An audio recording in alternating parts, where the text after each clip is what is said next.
সুপ্রিয় দর্শক, এই মুহূর্তের সবথেকে বড় খবর। দর্শক, আবারও সুপ্রিম কোর্টে পিছিয়ে গেল সরকারি কর্মচারীদের ন্যায্য অধিকার বহু প্রতীক্ষিত ডিএ মামলা। তাহলে আবারও কি সুপ্রিম কোর্টে এই ডিএ মামলা নিয়ে ভয়ঙ্কর ষড়যন্ত্র হয়ে গেল?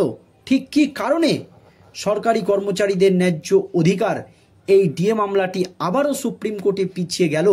এই নিয়ে মুখ খুলেই বিস্ফোরক মন্তব্য করেছেন সংগ্রামী যৌথ মঞ্চের আহ্বায়ক ভাস্কর ঘোষ। দর্শক, আপনারা জানেন ন্যায্য ডিএ আদায়ের দাবিতে দীর্ঘদিন ধরে আন্দোলন চালিয়ে যাচ্ছে রাজ্য সরকারি কর্মচারীরা, কিন্তু তারপরও ডিএর মতো একটি গুরুত্বপূর্ণ মামলার শুনানি বারবার সুপ্রিম কোর্টে পিছিয়ে যাচ্ছে। এই নিয়ে দেশের বিচার ব্যবস্থা প্রশ্নের মুখে পড়েছে যে কেন এত গুরুত্বপূর্ণ একটি মামলার শুনানি পিছিয়ে যাবে। যদিও এই মামলা আজ সুপ্রিম কোর্টে ওঠার কথা ছিল এবং এই মামলা সুপ্রিম কোর্টের বিচারপতিরা গুরুত্ব সহকারে শোনার জন্য আশ্বাসও দিয়েছিলেন, কিন্তু আপনারা জানেন এই মামলাটি যাতে সুপ্রিম কোর্টে আবারও 1 মাসের জন্য পিছিয়ে যায় বা রাজ্যকে 1 মাসের সময় দেওয়া হয়, এই নিয়ে কিন্তু রাজ্যের তরফে আর্জি জানিয়েছিলেন রাজ্যের বর্ষিয়ান আইনজীবী কপিল সিব্বল, কিন্তু কপিল সিব্বলের সেই আর্জি সরাসরি খারিজ হয়ে গিয়েছিল সুপ্রিম কোর্টে। কথা ছিল আজই এই বহু প্রতীক্ষিত সরকারি কর্মচারীদের ন্যায্য অধিকার এই ডিএ মামলার শুনানি হবে, কিন্তু সুপ্রিম কোর্টে রাজ্যের যুক্তি একসাথে রাজ্য সরকারি কর্মচারীদের ডিএ মিটিয়ে দিতে গেলে প্রায় 52,000 কোটি টাকার প্রয়োজন। একসাথে এত ডিএ মিটিয়ে দিতে গেলে রাজ্য আর্থিকভাবে দেউলিয়া হয়ে যেতে পারে, আর্থিকভাবে বিপর্যস্ত হয়ে যেতে পারে। কিন্তু রাজ্য সরকারি কর্মচারীদের যুক্তি যে তাদের ন্যায্য অধিকার ডিএর টাকায় ভোট ব্যাংকে ঠিক রাখার জন্য রাজ্য সরকার লক্ষ্মীর ভাণ্ডার দিচ্ছে, অথচ তাদের যখন ন্যায্য অধিকার ডিএ দেওয়ার কথা উঠছে তখন নাকি রাজ্য আর্থিকভাবে দেউলিয়া হয়ে যাবে। যদিও এই ডিএ মামলা নিয়ে সরকারি কর্মচারীরা কলকাতা হাইকোর্টে পরপর 2 থেকে 3 বার জয়ী হয়েছে, তারপরেও সুপ্রিম কোর্টে এই গুরুত্বপূর্ণ ডিএ মামলাটি পিছিয়ে যাচ্ছে। ঠিক কী হয়েছে, কেন এই ডিএ মামলা সুপ্রিম কোর্টে পিছিয়ে গিয়েছে, কি ষড়যন্ত্র চলছে দর্শক শুনুন। মঙ্গলবার বাংলার রাজ্য সরকারি কর্মীদের বকেয়া ডিএ মামলার সুপ্রিম কোর্টে শুনানি হওয়ার কথা ছিল। শীর্ষ আদালতের বিচারপতি বিক্রম নাথের নেতৃত্বাধীন বেঞ্চে শুনানির তালিকায় 51 নম্বরে ছিল এই গুরুত্বপূর্ণ মামলাটি। তবে ফের একবার শুনানি পিছিয়ে গেল, যা নিয়ে কার্যত একেবারে হতাশ সরকারি কর্মচারীরা। মঙ্গলেও হলো না বকেয়া ডিএ মামলার সুপ্রিম শুনানি। কেন্দ্রীয় হারে মহার্ঘ ভাতা, বকেয়া ডিএ প্রদান সহ বাংলার রাজ্য সরকারি কর্মীদের বেশ কিছু দাবি দেওয়া রয়েছে। এই নিয়ে চলছে আইনি লড়াই। বছর 3 ধরে বকেয়া ডিএ মামলা সুপ্রিম কোর্টে বিচারাধীন। বিগত কয়েক মাসে একাধিকবার সুপ্রিম কোর্টে এই গুরুত্বপূর্ণ মামলার শুনানি পিছিয়েছে। আজও দেখা গেল সেই একই ছবি। প্রশ্নের মুখে পড়েছে দেশের বিচার ব্যবস্থা।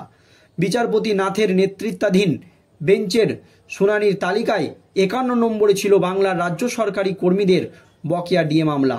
ফলে আদৌ আগের মামলাগুলি শুনানি হওয়ার পর এই মামলা শোনা হবে কিনা তা নিয়ে সংশয় ছিল।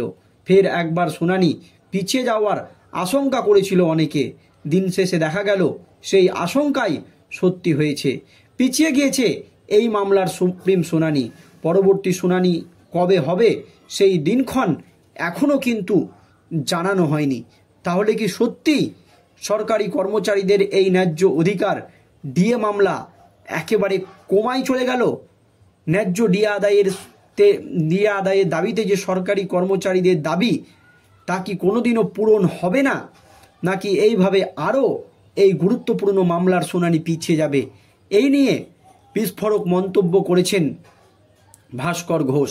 কি মন্তব্য করেছেন দর্শক আপনাদেরকে জানাবো, কিন্তু 2022 সালের 28শে নভেম্বর বাংলার রাজ্য সরকারি কর্মীদের ডিএ মামলার প্রথমবার সুপ্রিম কোর্টে উঠেছিল। শেষ শুনানি হয়েছে গত বছর ডিসেম্বরে। এরপর থেকে একাধিকবার এই মামলার শুনানি পিছিয়েছে।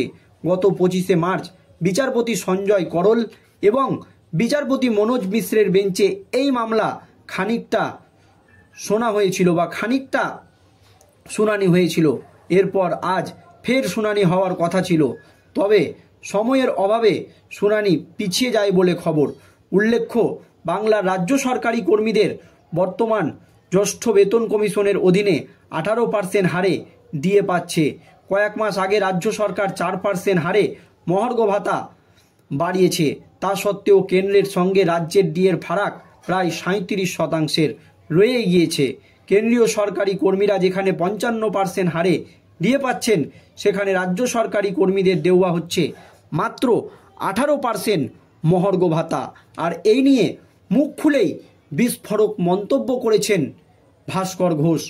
তিনি বলেছেন যে আজ এই ডিএ মামলা সুপ্রিম কোর্টে পিছিয়ে যাওয়ার জন্য সত্যি হতাশ সরকারি কর্মচারীরা, কিন্তু এই নিয়ে হতাশ হওয়ার কোনো কারণ নেই। সরকারি কর্মচারীদের এই কথা বলে আশ্বাস দিয়েছেন ভাস্কর ঘোষ এবং তিনি বলেছেন যে এই মামলাটি সুপ্রিম কোর্টে নিষ্পত্তি তারা করিয়েই ছাড়বেন, তারা কখনোই আশাহত হবে না। এই ডিএ মামলার নিষ্পত্তি সুপ্রিম কোর্টে হবে, কিন্তু আজকে এই মামলার শুনানি হয়নি, কারণ বিচারপতি সঞ্জয় করল আজ সেই বেঞ্চে বসেননি এবং ডিএ একটি অত্যন্ত গুরুত্বপূর্ণ মামলা। আর যেহেতু সুপ্রিম কোর্টের বিচারপতি সঞ্জয় করল সুপ্রিম কোর্টে আসেননি বা সেই বেঞ্চে বসেননি, সেই জন্যই নাকি এই গুরুত্বপূর্ণ মামলাটির শুনানি সুপ্রিম কোর্টে পিছিয়ে গিয়েছে। তবে কবে হবে এই মামলার শুনানি, এই নিয়ে কিন্তু এখনও পর্যন্ত সুপ্রিম কোর্টের তরফ থেকে কোনো আপডেট আসেনি। রাজ্য সরকারি কর্মীদের ডিএ মহার্ঘ ভাতা মামলার শুনানি পরবর্তীকালে কবে হবে তা কিন্তু আদালতের পক্ষ থেকে এখনও জানানো হয়নি। পশ্চিমবঙ্গ সরকারি কর্মীদের কপাল খারাপ, আজও সুপ্রিম কোর্টে হলো না ডিএর মতো গুরুত্বপূর্ণ মামলার শুনানি। সূত্রের খবর, বিচারপতি না আসার কারণে সময়ের অভাবে এই গুরুত্বপূর্ণ মামলাটির শুনানি আবারও সুপ্রিম কোর্টে পিছিয়ে গিয়েছে। আর এই ডিএর মতো একটি গুরুত্বপূর্ণ মামলার জন্য একটি দীর্ঘ শুনানির প্রয়োজন রয়েছে।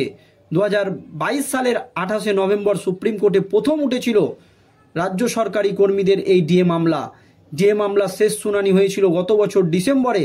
সুপ্রিম কোর্টের ক্রমতালিকায় বিচারপতি বিক্রম নাথের নেতৃত্বাধীন বেঞ্চে 51 নম্বরে ছিল মামলাটি, তাই শুনানি হতে পারে এই আশায় বুক বেঁধেছিল রাজ্য সরকারি কর্মচারীরা। কিন্তু 2024 সালের 3 নভেম্বর সুপ্রিম কোর্টে 2 বিচারপতির বেঞ্চ জানিয়েছিল রাজ্য সরকারি কর্মীদের ডিএ নিয়ে আরও বিস্তারিত শুনানির প্রয়োজন রয়েছে, কিন্তু তারপর থেকে সময়ের অভাবে আর শুনানি হয়নি সুপ্রিম কোর্টে।